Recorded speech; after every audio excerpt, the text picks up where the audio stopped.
History is one of my avocations, and American history is part of that avocation. I want to talk to you today about something that I have always found interesting since I found out about it a long time ago, decades ago. And that thing is the Corwin Amendment. In 1860, when the fever of secession was gripping the southern states,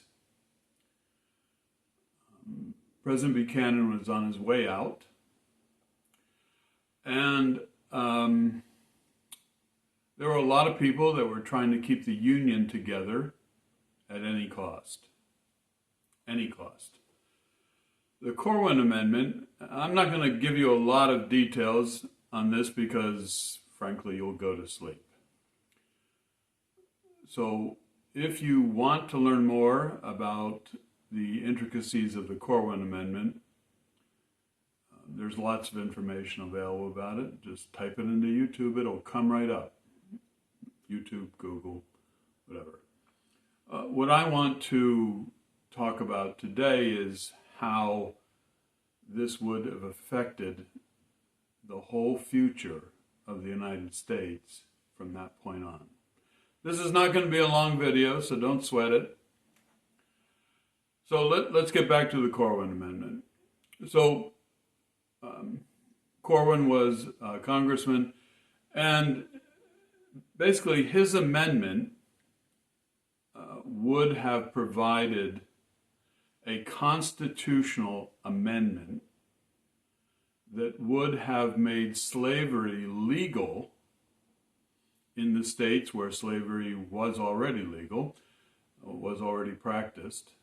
It would have made slavery legal in perpetuity, according to the United States Constitution. It would have been a constitutional right. Now, from the lens of today, you might say, oh, that's crazy. That's insane. I mean, how could anyone, how could anyone vote for that? How would that even pass? Well, it passed. It passed the House. It passed the Senate.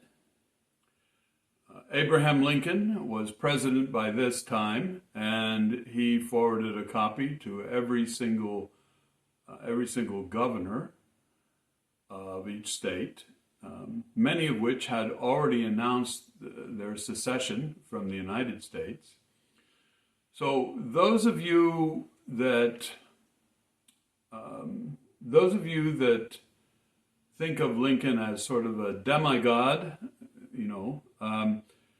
what Lincoln was interested in mostly at the outbreak of the Civil War was not having a civil war. He would do anything, as he told everyone, to keep the Union whole. And so this seemed like a good trade to him. If it satisfied the southern states, he was all for it. Of course, later, Lincoln did have a change of heart regarding the morality and the correctness of any type of bondage, slavery. But at this point, he was willing to look the other way on that, to keep the Union together. So it passed the House, passed the Senate, and then it went to the state legislatures to be ratified. So again, we're talking about a constitutional amendment that would legalize slavery in perpetuity.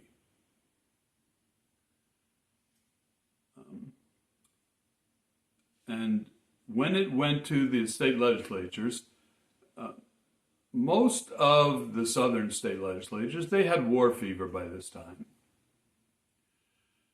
And they really believed in their heart of hearts, their collective heart of hearts, that the war was going to be short, very short, and that they were going to win, and that was that. So they felt no need to, do anything else about it. They were gonna be the winners, and they could dictate the terms after that. They'd have their own country. So it never got to the point of being ratified. It was ratified by several states, but it never got to the point where enough of them ratified, because then actual hostilities started. The war started. Now, think about this for a second, all right? If that amendment had passed, how long? I mean, we're talking 1860, right? 1862. How long would it have been that slavery would have existed in the United States? How long? 1880? 1890? 1900? 1910? I mean, that's not even 50 years. Would there be slavery with automobiles chugging around? Would there be slavery in the United States when World War I started? Who knows, right? Who knows? Now, the way the Corwin Amendment was written, there are two interpretations of it. The first interpretation is the most popular in terms of constitutional scholars, and that said that it could never be repealed or amended.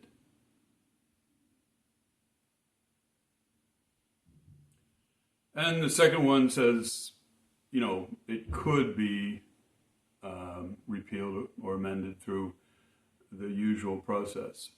But either way, slavery would have been around a long time after 1860. A long time. It's your guess, my guess, anybody's guess how long that would be, but that certainly would have changed the history of the United States. And then when it wasn't around, how would that happen? Would the Civil War have just been delayed? Would we have had a Civil War in 1890? Would we have had a Civil War in 1915 with machine guns and tanks, planes? Americans versus Americans with a lot better technology than was available in 1816 or 1860 rather, 60. I don't know. It's always intrigued me. It's always intrigued me. What would that look like? Would it have been a peaceful rejection of slavery? Would it have happened in stages? Or, like I said, would there have been just a war just later? I don't know. What do you think?